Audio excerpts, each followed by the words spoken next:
All right, everybody. How y'all doing? Old Big Jim coming at y'all from the bog. That's right. Located here in South Mississippi.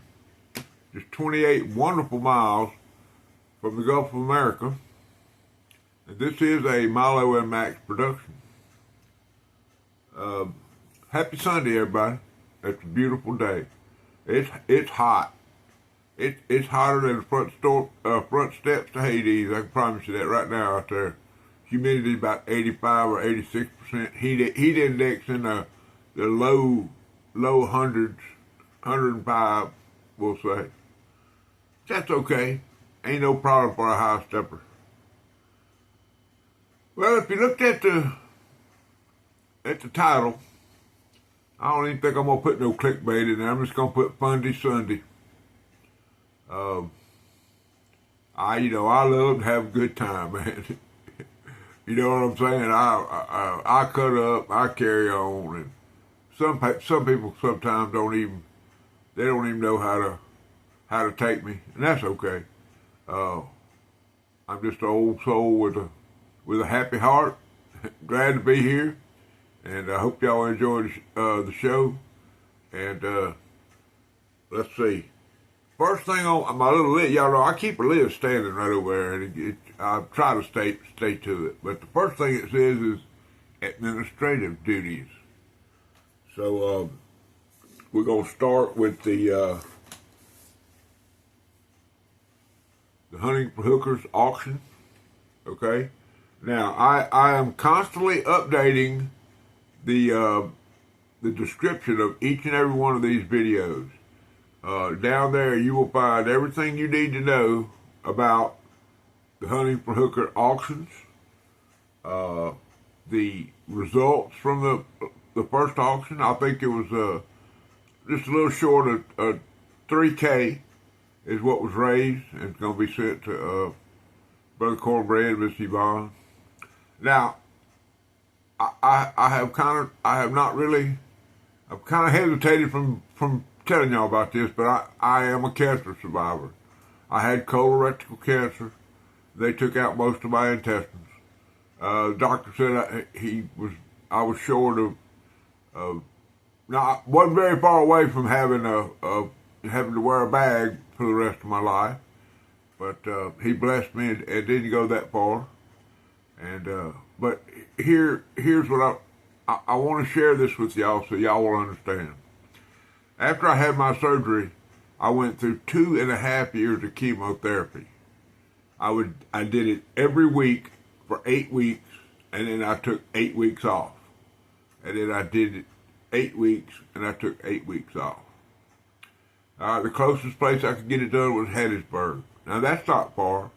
That's, it's 28 miles from here to the door of the clinic where I had it done. It was about 29 miles all the way.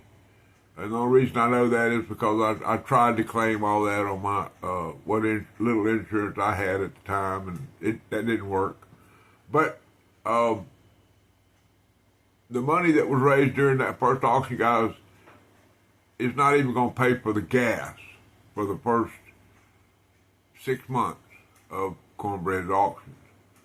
So auction. But Cornbread's wife's, he's going to have to take her to the doctor multiple times a month, and then you got the surgery that come up. Of course, now we're all praying because I think the initial visit was Friday, and I haven't heard anything from Brother Mike about the results from that. And they may not know for a week or so because they're going to run tests, and they got to do scans, and they got to do that. And all this is costing money, okay? All of it. So I plan to, the Eagle's going to fly this week, and after I mail my 29 packages I got over there on the table, I'm going to reserve whatever little money I got left, and I'm going to get in there where I fit in there. So I want to, first of all, I want to thank all of the family members here at Barlow Brigade for getting into the auction, and y'all were there. And I appreciate y'all shouting at me, hollering at me. And I wish I could have been more supportive and tried to buy something, but you know, you can't squeeze blood out of a turnip. No, wait a minute. Okay, whatever I was trying to say there. If I'd have had some money, I'd have bid on something. I'd have bought a can of Hillbilly Ridge's fixing wax, which, from what I understand, the two people I talked to about it since that popped up on thing, they said it's excellent. They said you rub it. You know, of course, I'm diabetic, so I have dry skin issues all the time. So I'm gonna buy some just to rub on my arms and make my arms feel better. You know, well, not only that, because I like Brother Billy, and also I want to make a huge shout out to Brian's Knives. Now he's done he did a video thanking everybody about the auction, and then this morning he dropped a video about his what he was toting to church. And Brian, I appreciate you, man. I miss you. I know that you know, life happens, and but I feel blessed that I got to see your video, got to see you.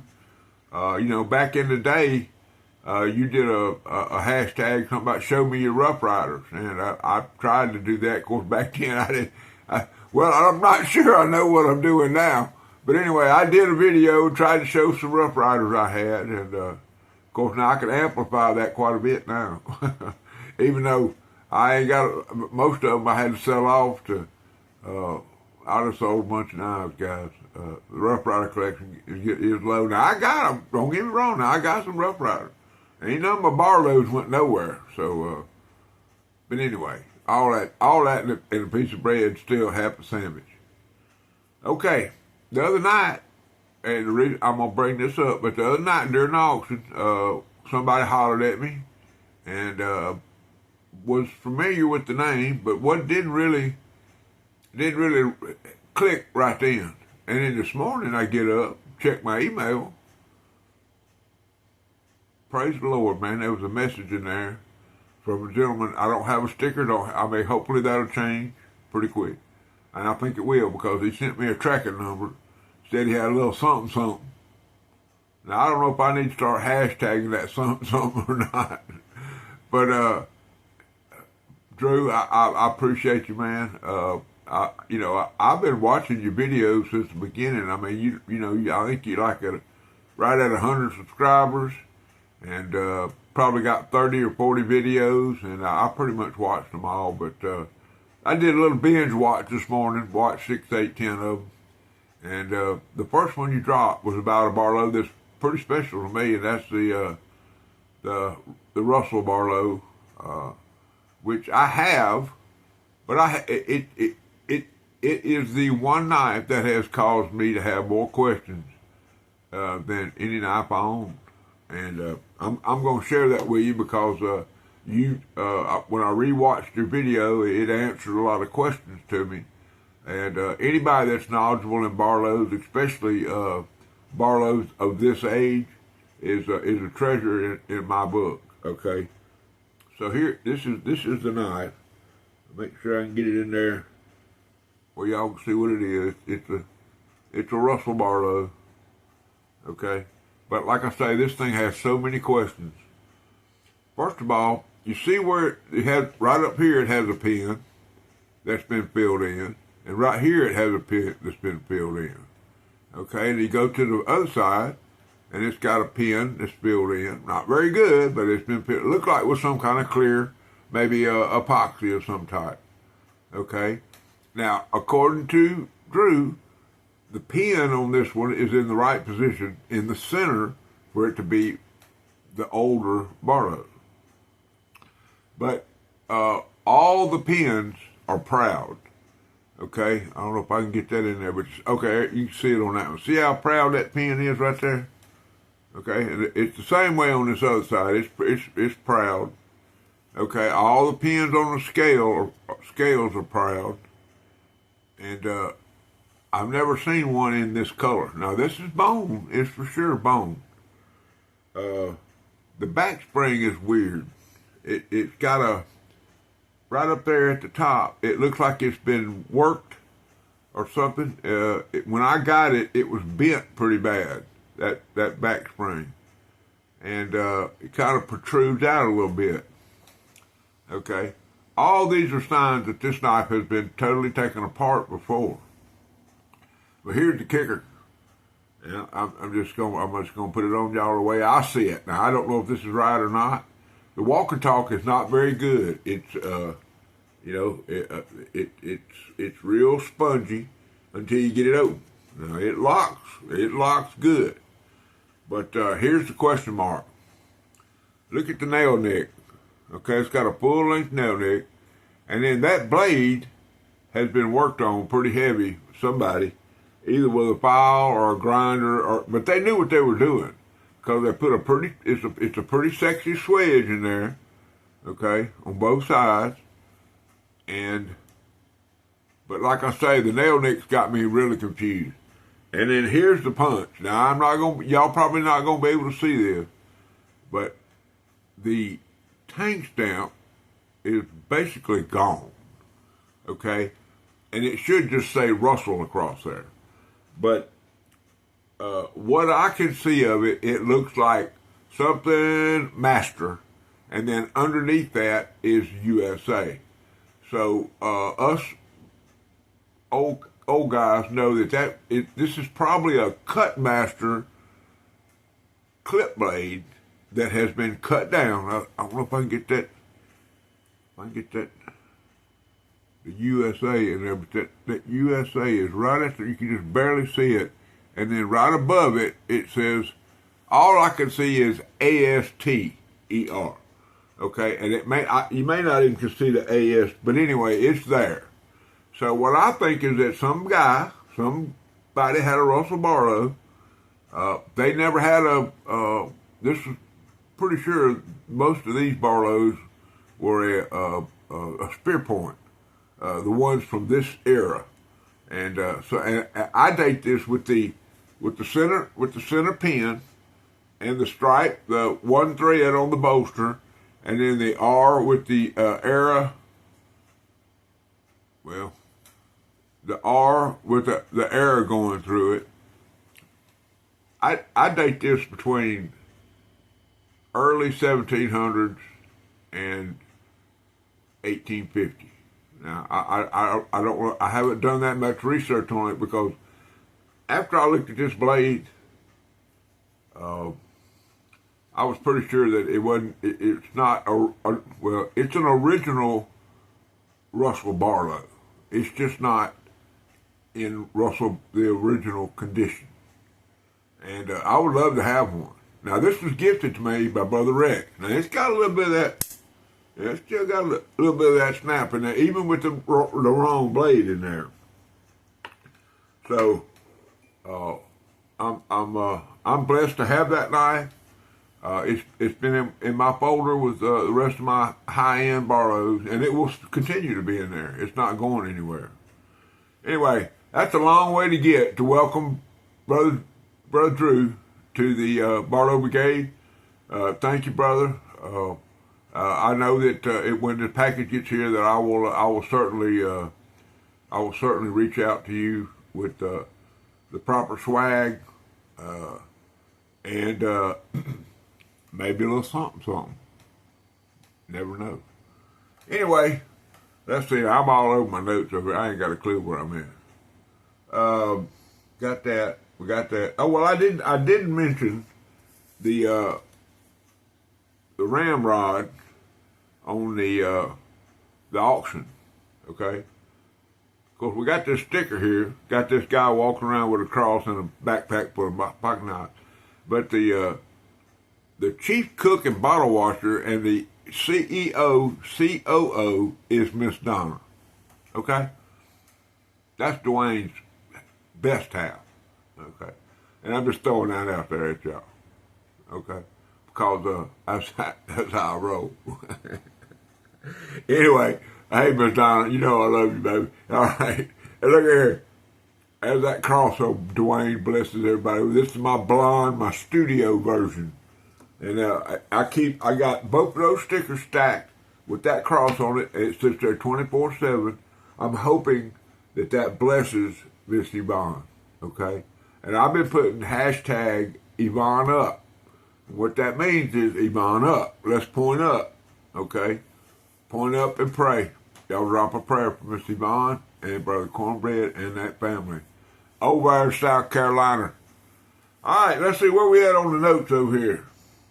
Okay, we got that. Okay, we got that. Last night there was another epic event in the annals of YouTube lore history, and well, let's just do it. Let's do it the easy way. The Grand and Mr. HT EDC did another live, and it was epic. He took us down the Folded Hunter journey, which, as most of y'all know, I think it even says it right there on his loving them good old biggins. Loving them good old biggins, okay? And my boy HT is loving them good old biggins. Y'all get in there where you fit in there. You know what I'm saying? And he showed me, there was one knife that he showed in there, that Craftsman. Now, I got a Craftsman, it's a bone handle Craftsman, but the blade was broke on it. I kind of turned it into a big gem drop point. But it's a Craftsman. But this one here is made in Japan. Y'all know how I am about my old Japan knife. One of them salty knives everybody talks about.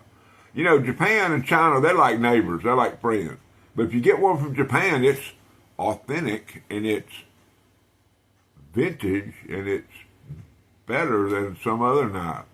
But you go, 800 miles north there and it comes from China, it's a demon. Oh, I'm sorry. This I call this this is where I get in my rants. It's okay, guys. Sometimes I just tickle myself to death. Y'all ever heard of buck and bucket knives? Okay, that's got something to do with them Folded Hunters. I'm not sure about that, but iconic buck knives. Okay, classic buck knives. I've learned more talking to HT about buck knives than anybody. Well, there's a couple of fellas out there now. Tom over at Knife Delights, and there's a fella named W.C. Quick. All them fellas know something, and HT, they all know something about them buck knives. I learned something about the 112 this morning. I didn't know that was that some of the early ones were in 440C. And if y'all know anything about the buck 112, the reason that knife even came about was because the Navy, somebody on one of the ships in the Navy, pulled a buck 110 and cut somebody up, and so the Navy banned them. Said the pocket knife's got to have a certain blade length before it can come back on one of their ships. So and the name of the ship was the Ranger. So when they brought that knife back out, the ones without the nail nick, the ones that he was talking about, it's probably in the 440C. I don't know this. I know the story, but I don't know all the details because I'm not a buck authority like HT. But that's the story, roughly, of why that knife even exists.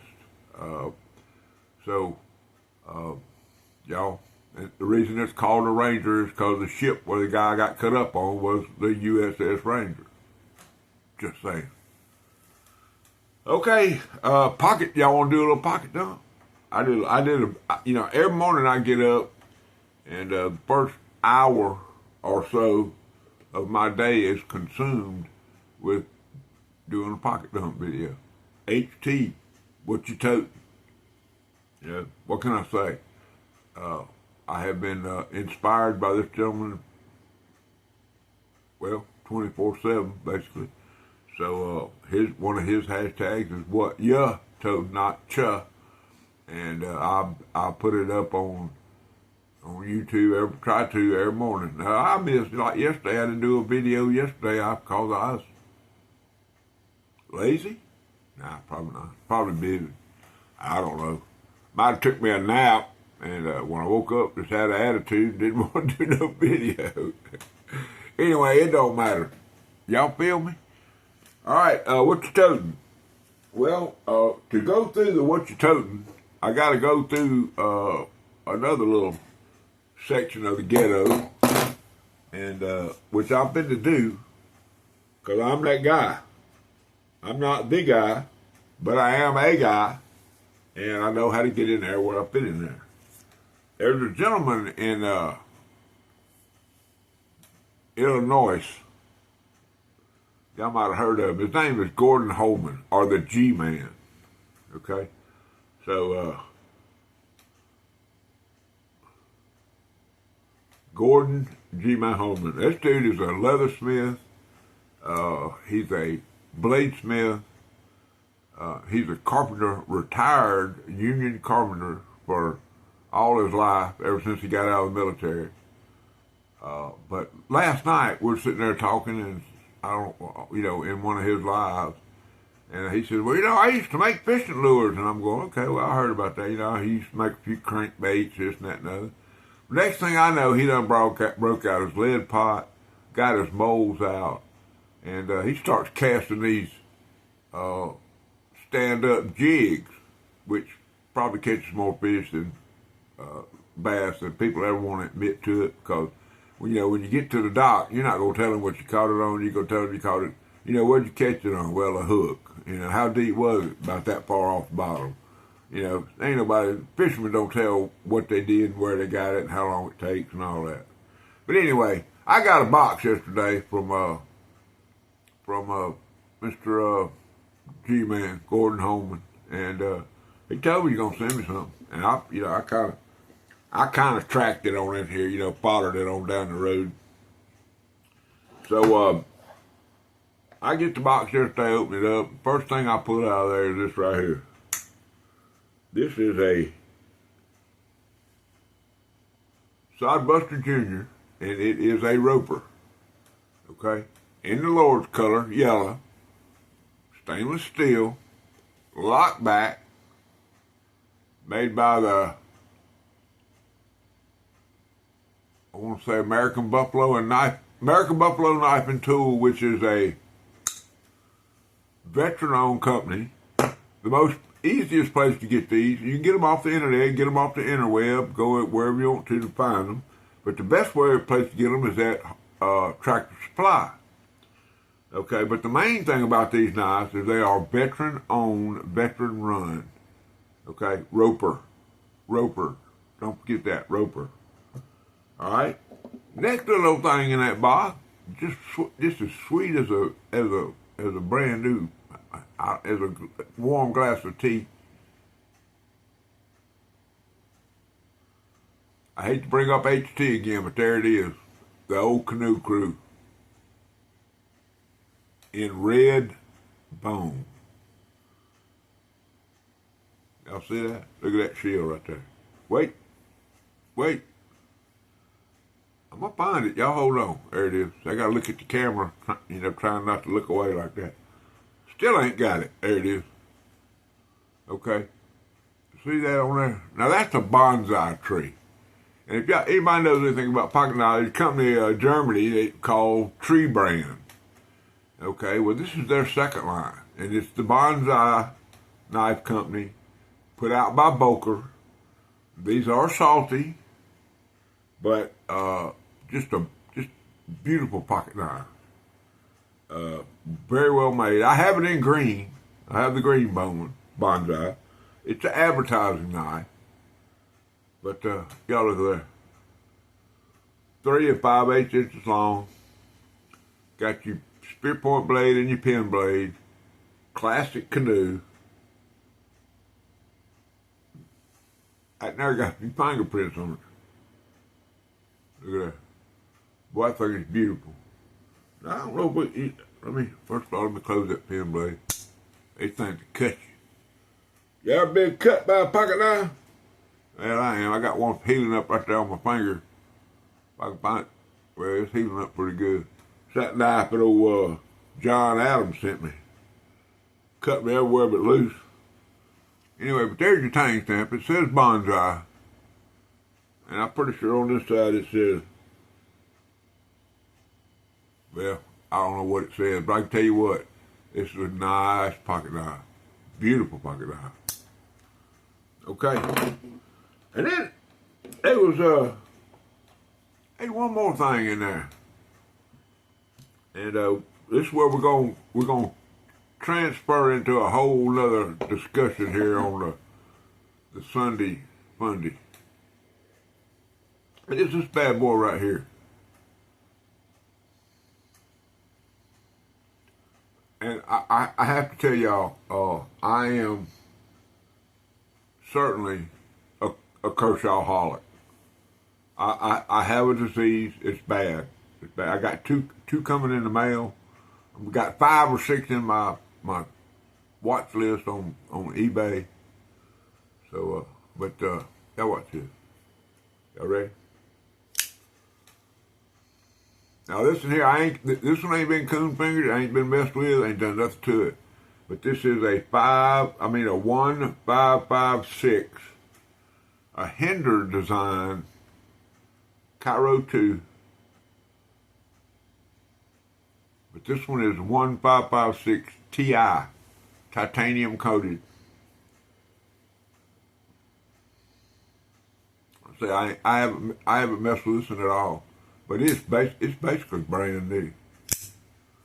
Now, the reason that I tell y'all that I'm a Kershawholic is that about, I don't know, maybe a month and a half, maybe 2 months ago, I don't remember what it was, I got this thing here in the mail.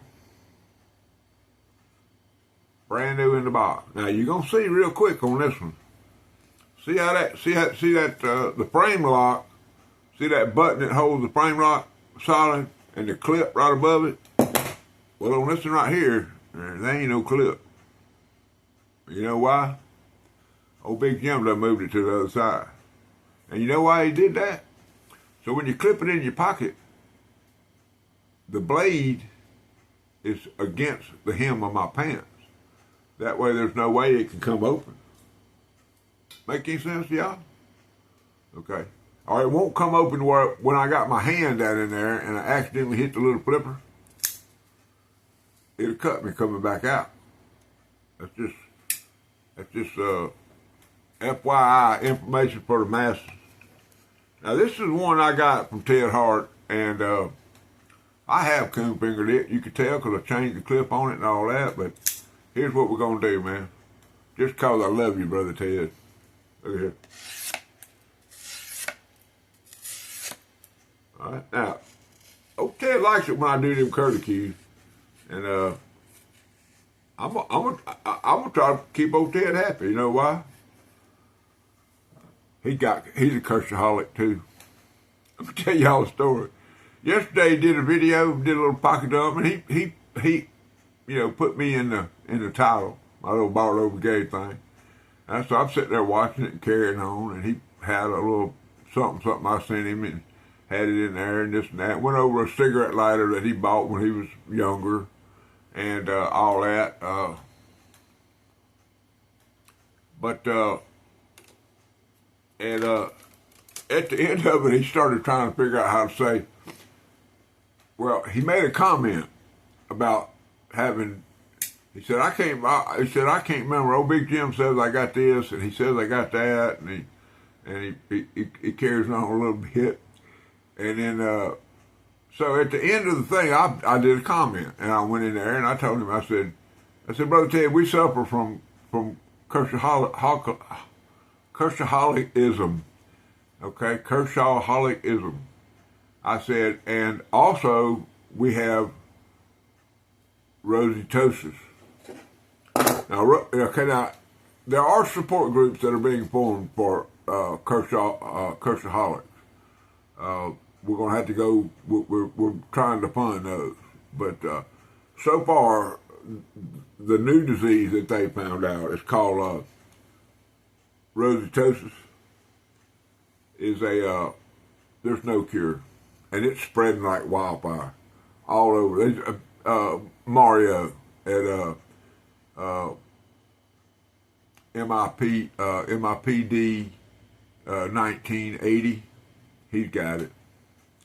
Matter of fact, I feel sorry for Brother Mario because he's got arthritis and he's got a case of BDs, and there's no cure for either one of those. Not even support groups for those. So they've just been brought to my attention. The arthritis, pretty bad because if your hands are so bad you can't even open a pocket knife.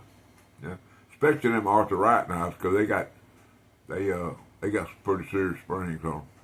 Anyway, I go through all that just to let y'all know that I suffer from curseaholic. I am a curseaholic, and I have rosetosis, pretty bad. This right here, guys, is a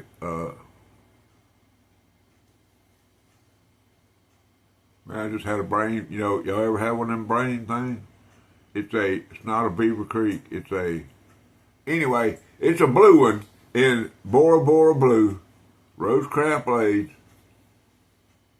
Not Beaver Creek, yeah, this might be Beaver, yeah, Beaver Creek. This is what happens when you have rosetosis. Everything starts running together, but y'all look at that bad boy. Lord have mercy. It hurts me just to have it up on the screen. Let's get that off there. Just one more time, Brother Ted. Whoop, I done cut it off. Right out of the box. All right, guys. Let me look at my sheet. See what else I got over here. We got that. We got that. We got that. We got that. We got that. Kodiak Edge, brother. You know I love you. But this thing, it's just too new. You got to let the new wear off of it. I mean, it's just too new. I ain't had it but 5 days. You know, I sit here just one quack after the next. But I'm gonna check because the person that I got this from, he may have another. And if he does, I'm gonna hook y'all up. You and him get together, and you know the little deal you offered me. I bet you'll jump backwards all over it. Okay, that's just what I'm saying. All right, guys. Oh, Big Jim, he gonna get on out of here. It's 33 minutes, guys. It's Sunday. I'm sorry. Brother John Adams, there's your long video. I get on here and talk about stuff and just crazy as I can be. But I want to close the video, let all y'all know that I love y'all. I appreciate y'all's support in the community. I appreciate everything y'all do for everybody. I am a blessed individual. I am blessed far beyond any way. There's no way I could tell y'all how blessed I really am. But I got 2 things I want to say to y'all. First is that Jesus Christ is Lord of my life. And rule number 9.